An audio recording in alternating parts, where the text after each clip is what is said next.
అడిగితే మోడీ ఏమిచ్చిండు?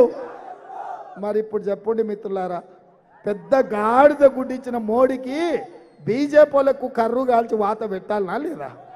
పెడతారు కదా, సిద్ధమే కదా, మీరు అందరూ సిద్ధమే కదా. రేపు మోడీ ఇక్కడికి వచ్చే ముందల ఇవన్నీ మంజూరు చేస్తేనే వరంగల్ గడ్డ మీద కాలు పెట్టాలి. లేకపోతే నరేంద్ర మోడీ గారు మిమ్మల్ని నమ్మడానికి ఎవరు సిద్ధంగా లేరు. నమో అంటేనే నమ్మితే మోసం అని మా వాళ్ళు అంటున్నారు. అందుకే ఇవాళ భూ కబ్జా కోరు దందాలు చేసినోడు, నీతికి నిజాయితీకి నేను మారిపోయారు అవినీతి పరులను అంతమొందిస్తా అంటున్నాడు మోడీ. మరి ఆరూరి రమేష్ అంత నీతిమంతుడా నాయన? మహాత్మా గాంధీకి తమ్ముడా? సత్యహరిచంద్రునికి? అదే అదే లేదు, అరూరి రమేష్ అంటున్నాను. అరూరి రమేష్ ఇవాళ మోడీ గారు ఒక్కటే మాట నేను అనేది, మోడీ గారు ఏమంటున్నారు? నేను అవినీతి పరులను అంతమొందిస్తా అంటున్నాడు, అవినీతికి పాల్పడేటోళ్లను జైలుకు తోలుతా అంటున్నాడు. నేను సూటిగా వరంగల్ ఈస్ట్ నియోజకవర్గం నుంచి నేను ఒక్క మాట అడగదలుచుకున్న మోడీ గారిని, అయ్యా అరూర్ రమేష్ గురించి నీకెవరైనా చెప్పిండ్రా? ఎప్పుడైనా కనుక్కున్నావా? ఎన్ని వందల ఎకరాలు ఈడ భూములు కబ్జా చేసిండో తెలుసా? అనకొండలాక పేదోళ్ళ భూములు ఎట్లా మింగిండో నీకు తెలుసా?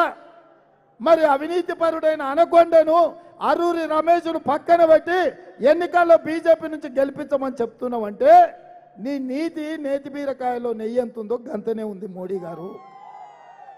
అందుకే ఉపన్యాసాలు ఇస్తే సరిపోదు, దానికి తగ్గట్టు కూడా వివరించాలి. ఇక ఆఖరిగా కొండా మురళీధరరావు గారి కుటుంబం నాకు అత్యంత సన్నిహితం. వాళ్ళ అసెంబ్లీ టికెట్ అయినా వరంగల్ ఈస్ట్ కావాలన్నా పరకాలు కావాలన్నా నువ్వేది అడుగుతా అది మీ ఇంటికి పంపిస్తా అని చెప్పిన. బీఫామ్ వాళ్ళ ఇంటికి వచ్చింది.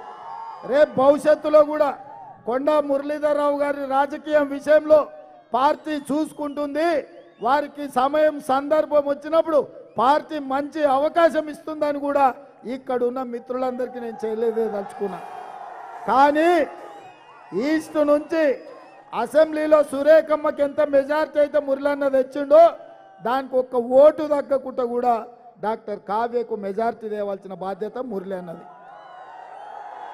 ఈ ఎన్నిక వరంగల్ ఈస్టులో కావ్య ఎన్నిక కాదు, కొండా మురళీధర్రావు పటేల్ ఎన్నిక. మరి ఆయన ఏం చేస్తాడో ఎట్లా చేస్తాడో ఆయన ఇష్టం. ఆయన మీదనే భారం పెడుతున్నా, బరువు పెడుతున్నా, బాధ్యత పెడుతున్నా.